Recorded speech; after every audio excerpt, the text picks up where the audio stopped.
நான் உங்க ராஜாவா கேட்கறேன், எனக்கு இந்த சாமியை என்கிட்ட கொடுத்துருங்க, எனக்கு இது நிம்மதி கொடுக்கும் அப்படின்னு சொன்னதுமே அவங்க யாருமே தர முடியாதுன்னு சொல்றப்போ பஞ்சூர்லயே அங்கிருந்து ஒருத்தர் மேல இறங்கி, உனக்கு நான் வேணுமா, சரி நான் உன் கூட வரேன், உனக்கு நிம்மதி கிடைக்கும், ஆனா அதுக்கு பதிலா நீ இங்க இருக்கிற மக்களுக்கு இந்த நிலத்தை கொடுக்கணும். அதுவும் எப்படி அப்படின்னா, அந்த பஞ்சூர்லி தெய்வம் ஒரு சவுண்ட் கொடுப்பாங்க.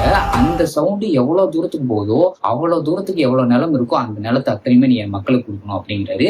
அது மட்டும் இல்லாம நான் இப்ப பஞ்சூர்லியா இந்த வாக்க நான் உனக்கு கொடுக்குறேன், இந்த நிலம் இந்த மக்கள் கிட்ட இருக்கிற வரைக்கும் தான் உனக்கு நிம்மதி கிடைக்கும், நானும் உன் கூட இருப்பேன். ஆனா எப்போ உன் வம்சாவளியில் வர யாராவது ஒருத்தர் இந்த நிலம் வேணும்னு சொல்லிட்டு இந்த மக்கள் கிட்ட இருந்து இதை அடிச்சு கொடுக்கணும்னு நினைச்சாங்கன்னா அப்போ உன் குடும்பத்தோட நிம்மதி போயிடும். அது மட்டும் இல்லாம குளிகா என்னை விட ரொம்ப ஆக்ரோஷமான ஒரு தெய்வம். சோ குளிகாக்கு இது தெரிஞ்சிச்சுன்னா உங்க குடும்பமே ரொம்ப கஷ்டப்படும் அப்படின்னு சொல்லிட்டு அப்பவே எச்சரிச்சுட்டு போயிருப்பாப்ல. ஒரு 150 வருஷம் அப்புறம் அவரோட வம்சாவளியில வந்த ஒரு ஆள் வந்து இது எங்க நிலம் தானே அப்படிங்கிற மாதிரி அந்த மக்கள் கிட்ட ஒரு பிரச்சனை பண்ணிட்டு இருக்காரு. சாமி கூட நீங்க எடுத்துட்டு கிளம்புங்கடா, எனக்கு இந்த நிலம் தான் வேணும் அப்படின்னு சொல்லிட்டு ஒரு பிரச்சனை பண்ண வரப்போ அந்த டைம்ல பஞ்சலி கொடுத்த வாக்க மீறி இவங்க ஒரு விஷயம் பண்றாங்க அப்படின்னு தெரிஞ்சு குளிகா இறங்குறாப்புல. அதுவும் குளிகா தெய்வத்துக்கு ரொம்ப பசி அதிகமா இருக்கும் அப்படின்னு சொல்லிட்டு அவங்களோட புராணங்கள்ல சொல்லப்பட்டிருக்கு. சோ அதனாலதான் குளிகா இறங்குனதுக்கு அப்புறம் குளிகா ஃபைட் பண்ணிட்டு இருக்கும் கிளைமேக்ஸ்ல அந்த டைம்ல திடீர்னு ஒருத்தர் வந்து பொரிய கொண்டு வைப்பாப்புல. அந்த பொரிய ரொம்ப ஆக்ரோஷமா சாப்பிட்டு இருக்கும்.